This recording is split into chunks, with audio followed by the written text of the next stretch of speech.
Wir verlassen nun die Inselwelt rund um Paraty und genießen die Ausfahrt des Schiffes im Licht der untergehenden Sonne.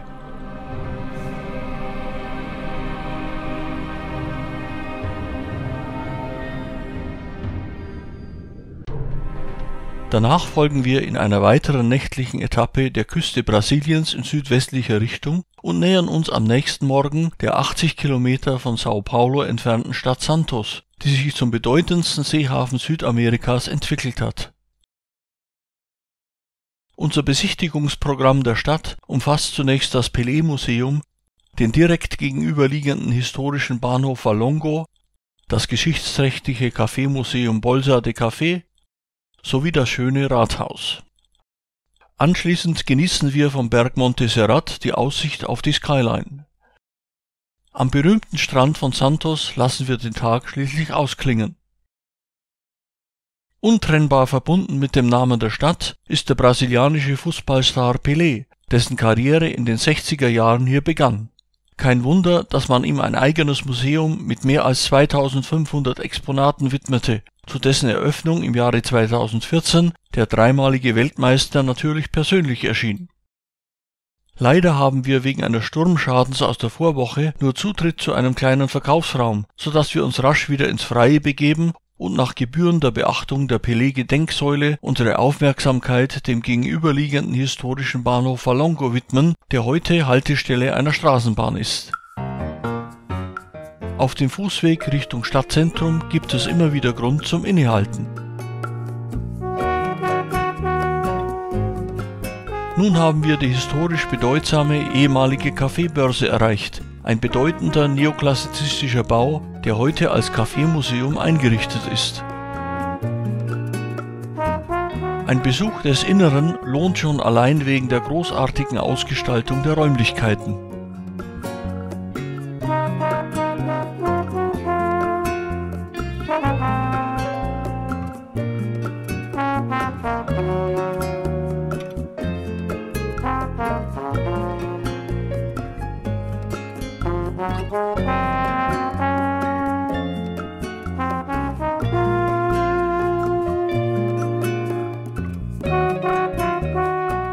Vom Obergeschoss aus gelangt man in die Museumsräume, die sich in eindrucksvollen dreidimensionalen Darstellungen der damaligen Stadt- und Kolonialgeschichte widmen.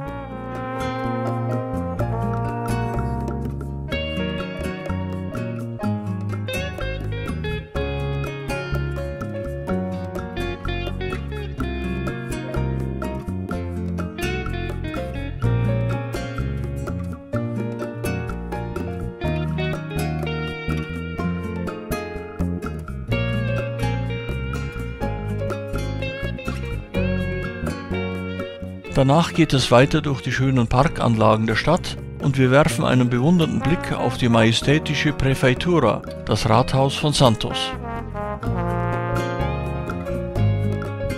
Nahe des Zentrums erheben sich zahlreiche begrünte Hügel, von denen sich einer, der Monte Serrat, bequem mit einer Standseilbahn erklimmen lässt.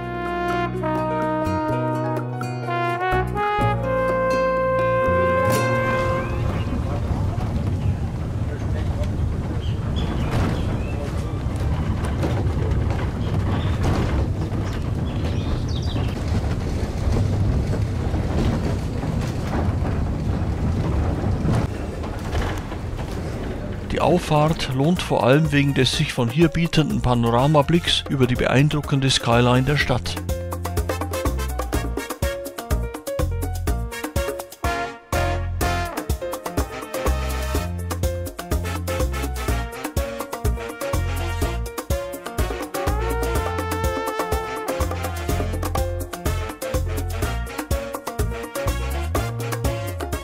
Nun fahren wir wieder hinab Richtung Tal, um unser nächstes Ziel, den bekannten Gonzaga-Strand von Santos, in Angriff zu nehmen. Per Taxi erreichen wir rasch die im Süden der Stadt gelegene Strandpromenade, die mit einer durchgehend gärtnerisch gestalteten Grünanlage von 50 Metern Breite und 5 Kilometern Länge sogar einen Eintrag ins Guinness-Buch der Rekorde erhalten hat.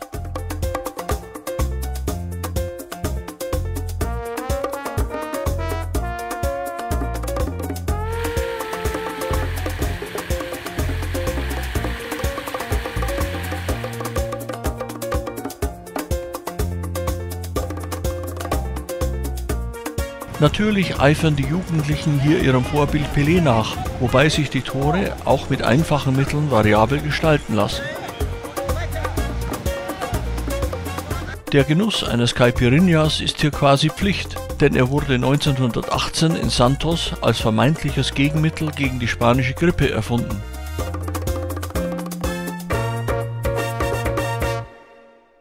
Anschließend bleibt noch etwas Zeit für einen Besuch des Praia Mar Einkaufszentrums, das vor allem mit einer künstlerisch sehenswert gestalteten Lobby beeindruckt.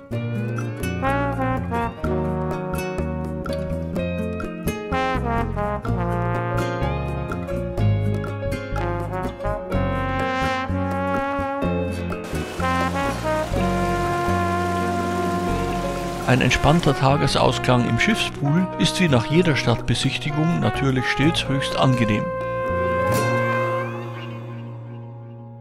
Am späten Nachmittag verlassen wir die Stadt Santos, um in einer weiteren nächtlichen Kurzetappe der Atlantikküste Brasiliens in südwestlicher Richtung zu folgen.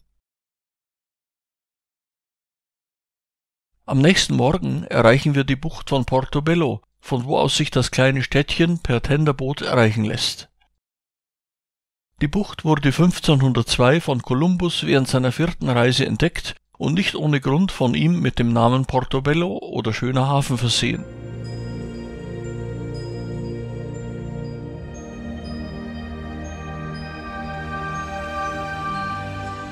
Trotz des überaus verlockenden Anblicks reizt uns an diesem Tag jedoch vor allem ein Ausflug zu dem 25 Kilometer nördlich gelegenen, aufstrebenden mondänen Badeort Balneario Camboriú. Der Ausblick auf die beeindruckende Hochhauskulisse der Stadt wird ermöglicht durch eine Seilbahnanlage, die einen von Regenwald bestandenen Hügel erklimmt und anschließend eine Fahrt hinab auf die andere Seite zum beliebten Strand von Laranjeiras ermöglicht. Per Taxi machen wir uns also sofort auf den Weg durch die schöne, von grünen Bergen eingerahmte Landschaft. Bald eröffnet sich ein erster Blick auf zumindest einen kleinen Teil der insgesamt 1900 Hochhäuser der Stadt.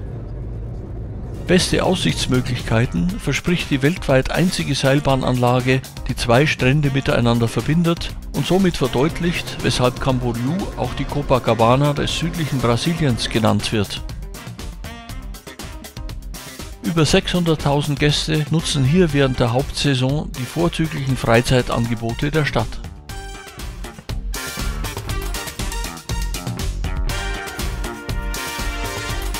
Die Gipfelstation der Bahn befindet sich mitten im Regenwald und offeriert vorzügliche Wandermöglichkeiten.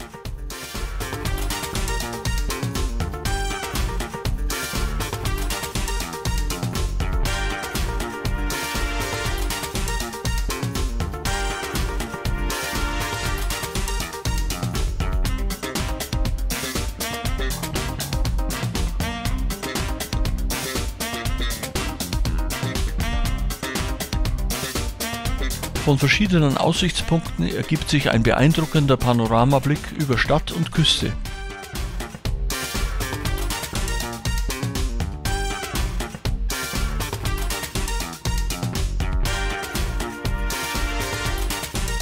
In gegenüberliegender Richtung blickt man hinab auf den Laranjeira-Strand, der sich nunmehr in einer Talfahrt über den Regenwald hinweg erreichen lässt. Alternativ bietet sich auch die etwas flottere Abfahrt per Zipline an. Natürlich gehören hier auch einige Stunden Badefreuden zum Programm, die sich jedoch für Ruhesuchende eher am Vormittag empfehlen.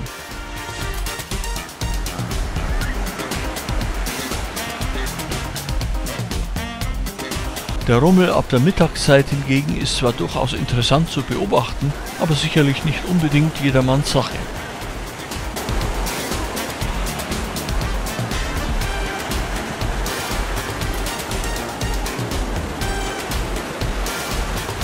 Auch die traditionellen Churrascaria-Restaurants haben sich hier auf zahlreiche Gäste eingestellt und bieten verschiedene Fleischsorten frisch vom Grillspieß an. Bereits am frühen Nachmittag nutzen wir die noch ruhigeren Betriebsstunden der Seilbahn und erfreuen uns an dem saftig grünen Blätterdach des Regenwaldes.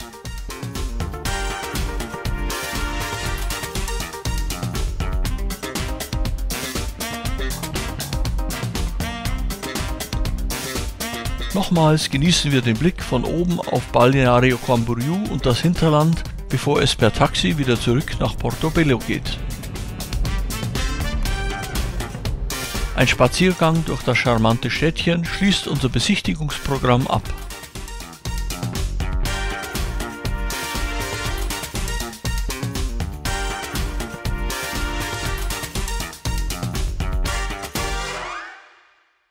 Nun gilt es erstmals, eine längere Wegstrecke per Schiff zurückzulegen, wofür ein kompletter zusätzlicher Seetag erforderlich ist. Ziel ist nunmehr der nahe an der Grenze zu Uruguay gelegene äußerste Süden Brasiliens. Kurz nach der Einfahrt in die 290 Kilometer lange Lagune dos Patos erreichen wir die auf einer Halbinsel gelegene Stadt Rio Grande.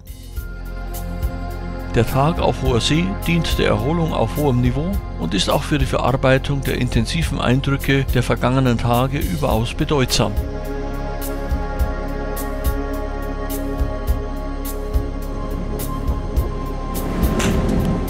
Nach einem wunderbaren Sonnenuntergang auf See erreichen wir am folgenden Morgen die riesige Lagune, die von den ersten Einwanderern irrtümlicherweise für eine Flussmündung gehalten wurde.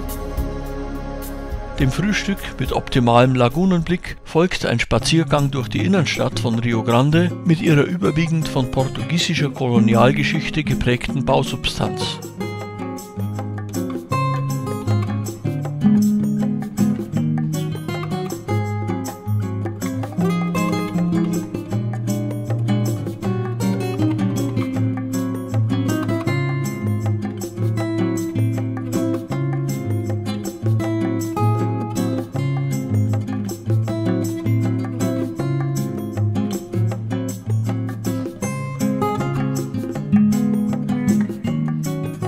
Besonders ansprechend ist ein Spaziergang durch die vielen Grünanlagen der Stadt mit ihrem beeindruckenden alten Baumbestand.